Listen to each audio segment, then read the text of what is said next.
आपली 3000 बेसिक शब्दांची सिरीज चाललेली आहे, ज्या बेसिक शब्दाने आपल्याला इंग्रजी समजायला आणि बोलायला सोपं जाणार आहे. ठीक आहे, तर आज आहे आपला डे 3. ठीक आहे, मग आजचा जो आपला पॅराग्राफ आहे त्या पॅराग्राफचे हे वर्ड्स आहे आपण जे शिकणार आहोत. याच्यानंतर आपण काही एक्स्ट्रा वर्ड्स सुद्धा शिकणार आहोत. जर तुम्ही चॅनलवर नवीन असाल तर तुम्ही काय करा, ही सिरीज एकदा व्यवस्थित बघा. अगदी बेसिक पासून म्हणजे 0 पासून मी शिकवत आहे.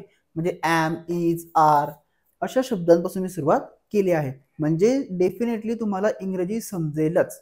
ओके, ठीक आहे. बघा, पहिला शब्द गिव. गिव म्हणजेच काय? देणे. व्हाय. व्हाय म्हणजेच का. ट्राय. ट्राय म्हणजे प्रयत्न करणे. अंकल. अंकल म्हणजेच काका. थँक म्हणजेच धन्यवाद.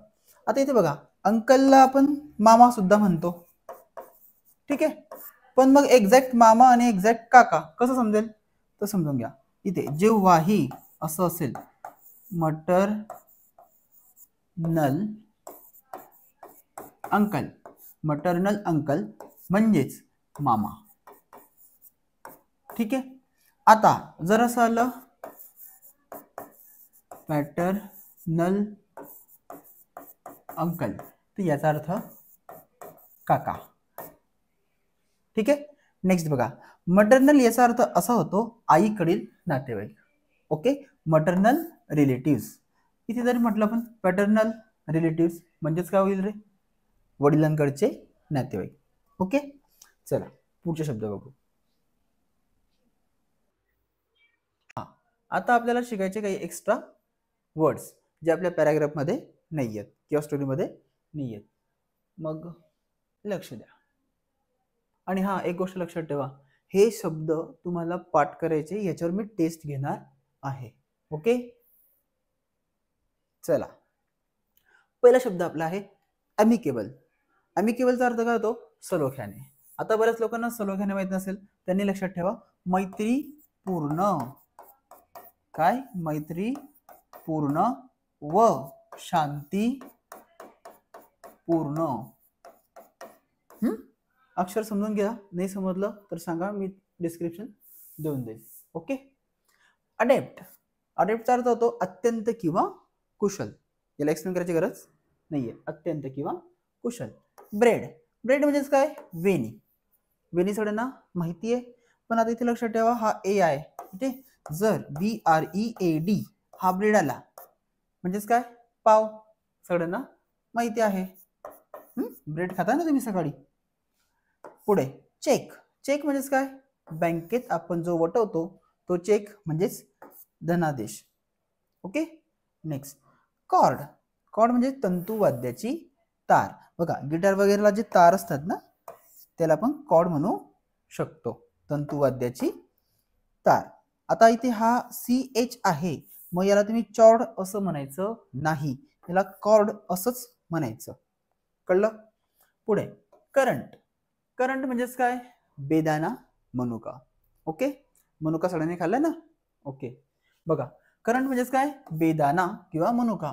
बट हा ए जर आपण इथे ई केला तर ह्याचा अर्थ होऊन जाईल प्रवाह. काय होऊन जाईल? प्रवाह. बघा, हा करंट CURRANT करंट म्हणजे बेदाणा मनुका, पण CURRENT करंट. करंट म्हणजे प्रवाह. ठीक आहे, मग मी म्हटलं इलेक्ट्रिक करंट. इलेक्ट्रिक करंट मग काय होऊन जाईल? तो विद्युत प्रवाह, विजेचा प्रवाह. ठीक आहे, लक्षात ठेवा. पुढे काउन्सिलर. काउन्सिलर म्हणजेच काय? नगरसेवक. नगरसेवक, नगरसेवक माहितीच आहे. डिसेंट. डिसेंट म्हणजेच काय? उतार. उतार. याचा विरुद्धार्थ शब्द होतो ॲसेंट. ॲसेंट म्हणजे चढाव किंवा वर जाणे. उतरणे म्हणजे डिसेंट. दुसरा अर्थ होतोय कुळ. सगळ्यांना माहिती आहे, खानदान या पद्धतीनुसार. स्ट्रेन. स्ट्रेन म्हणजेच काय? ताण, ओढताण. सांगण्याची गरज नाहीये. पुढे पहा स्टर्न. स्टर्न म्हणजे कडक किंवा हाड. याचा दुसरा अर्थ होतो जहाजाचा मागचा भाग म्हणजेच स्टर्न. येते लक्षात? पुढचे शब्द बघू. पाठ करत चला. जितके शब्द तुम्ही पाठ करणार तितक्या लवकर तुम्हाला इंग्रजी येणार. साधा सरळ नियम. कळलं? वाचत चला, पाठ करत चला. विरुद्धार्थी शब्द. लेफ्ट. लेफ्टचा विरुद्धार्थी शब्द काय रे? राईट. पुढे सर्टन. विरुद्धार्थी शब्द अनसर्टन. मराठीत सांगण्याची गरज आहे नाही. Left and right. इथे गरज आहे. सर्टन म्हणजेच काय? निश्चित, फिक्स. ओके. अनसर्टन म्हणजेच काय? अनिश्चित, जे फिक्स नाही असं अनसर्टन. Certain, uncertain. सिनोनिम्स. समानार्थी शब्द. Silly, stupid. मॅक्झिमम लोकांना माहिती असेल. सिली आणि स्टुपिड. पुढे हा शब्द नवीन आहे बेटा. हॅझार्डस. काय? हॅझार्डस म्हणजेच धोक्याचा. ऑब्विसली समानार्थी शब्द काय येणार आहे? डेंजरस. कळतंय? आता इथे हे जे स्पेलिंग आहेत ना हे लक्षात ठेवत चला. पुढे बघू. तर मागचे व्हिडिओ ज्यांनी पाहिले नसतील तर नक्की ते बघा, फायदा होईल. अगदी बेसिक पासून चाललंय. येतं लक्षात? बर बघा, फ्रेज शिकायची आहे. मग काय फ्रेज आहे? Break into tears. Break into tears म्हणजेच रडू कोसळणे. रडू कोसळणे म्हणजे अचानक रडणे असं समजून घ्या. बघा, she suddenly broke into tears in the middle of the class. वर्गामध्येच ती अचानक रडू लागली किंवा तिला रडू कोसळलं. समजलं? वाक्यात उपयोग समजला? आता इथे ब्रोक आलेला आहे कारण वाक्य काय आहे? सिंपल पास्ट टेन्सचं, म्हणून इथे आलेलं आहे ब्रोक. कळलं? ठीक आहे. हा, तर मित्रांनो आपण काय पाहिलं अगोदर? स्पेलिंग्स पाहिले, व्होकॅब्युलरी पाहिली. आता ती वाक्यात उपयोग केलेला आहे स्टोरीमध्ये. ठीक आहे. मी लिसनिंग स्किल या नावाने काय टाकलेली आहे? प्लेलिस्ट टाकलेली आहे, ती तुम्ही अगोदर बघा. ओके. आता बघा पहिलं वाक्य. Soham and Sam are playing football. Obviously Soham and Sam म्हणजे सोहम आणि Sam are playing football. Football game सगळ्यांना माहिती आहे. ठीक आहे. सोहम आणि सॅम फुटबॉल खेळत आहेत. आर प्लेइंग म्हणजे खेळत आहे. जर इथे वर आलं असतं तर हेच काय झालं असतं? खेळत होते. Sam kicks the ball. It goes into mister Mane's garden. Kick. Kick म्हणजेच काय? लात मारणे. Okay. Sam kicks the ball. It goes into mister Mane's garden. Goes.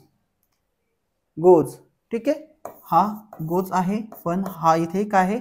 Simple present tense म्हणून की या पदाला ES लागलेला आहे. सॅम चेंडूला लात मारतो. तो मिस्टर मानेंच्या बागेत जातो. लक्षात? समजतंय? पुढे Sam ask for the ball. आला नवीन शब्द आस्क. आस्कचा अर्थ काय होतो? मागणे किंवा विचारणे. काय? मागणे किंवा विचारणे म्हणजेच आस्क. मग इथे काय? Sam ask for the ball. Sam चेंडू मागतो. बर. Excuse me, may I have the ball please. माफ करा, मला चेंडू मिळेल का? कृपया. आता एक्सक्यूज मी नवीन शब्द. ज्याही वेळेस आपल्याला एखाद्याचं अटेन्शन गेन करायचंय म्हणजे एखाद्याचं लक्ष आपल्याकडे वेधायचंय त्यावेळेस पण त्याला काय म्हणतो? एक्सक्यूज मी, मला माफ करा. Okay. May I have the ball please. मला चेंडू मिळेल का? कृपया. येते लक्षात? पुढे शुअर. Here it is. हो, हा घे. शुअर म्हणजेच काय? नक्कीच. लक्षात घ्या. After some time again the ball goes into mister Mane's garden. Some time म्हणजेच काय? कधीतरी. सम टाइमचा अर्थ काय होतो? कधीतरी. ओके. अगेन. अगेन म्हणजेच काय? पुन्हा. अगेन म्हणजेच काय, पुन्हा. पुढे गार्डन सगळ्यांना माहिती आहे. काही वेळाने पुन्हा चेंडू मिस्टर मानेंच्या बागेत जातो. Okay, sometime. बस पुढे एक minute. Next PPT.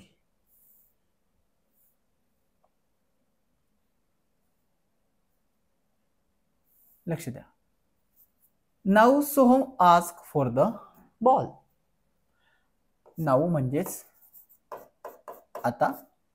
Soham ask, ask आपण शिकलो मागणे, फॉर द बॉल. आता सोहम चेंडू मागतो. गिव्ह मी म्हणजे मला द्या. द बॉल चेंडू, मला चेंडू द्या. नो, नो म्हणजे ऑब्विसली नाही. आय वोंट, मी देणार नाही.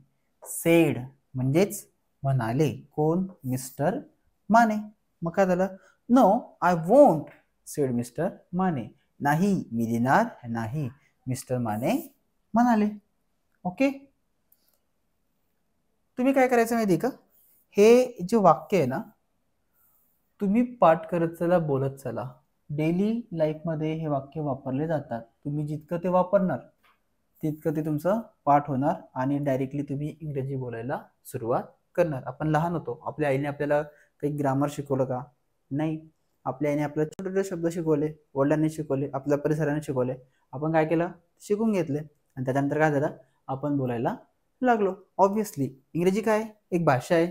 छोटे छोटे शब्द आपण काय करू? शिकत जाऊ आणि ऑब्विसली ती एक दिवस आपण शिकून घेऊ. ठीक आहे, बघा. Why does mister Mane say no. आता इथे मिस्टर माने नाही का म्हणाले किंवा नाही का म्हणतात. सॉरी, मिस्टर माने नाही का म्हणतात. Present tense. How is Soham feeling. सोहमला कसे वाटते. हे वाक्य आपल्या अगोदर झाले ते, म्हणून एक्सप्लेन करत नाहीये. ठीक आहे, जी लोक नवीन असतील अगोदरचे व्हिडिओ बघा. How is mister Mane feeling. Soham tries again. शब्द आला ट्राईज, हा आहे ट्राय, पण इएस का लागलं? ऑब्विसली सिंपल प्रेझेंट टेन्स आहे म्हणून. ट्राय म्हणजेच काय रे? प्रयत्न करणे. मिस्टर मानेंना कसे वाटते? सोहम पुन्हा प्रयत्न करतो.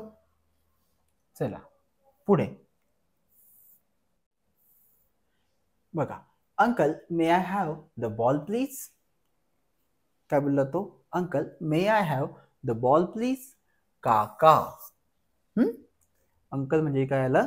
काका. मी तुम्हाला शिकवलं ना, मटर्नल आणि पटर्नल किंवा मॅटर्नल किंवा पॅटर्नल. मग आता इथे फक्त अंकल म्हटलंय म्हणून त्यांनी त्याचा काका म्हटलेलं आहे. Uncle may I have the ball please. काका कृपया मला चेंडू मिळेल का? How does mister Mane feel now. Mister मानेंना आता कसं वाटत आहे? फील आपण शिकलो आहे.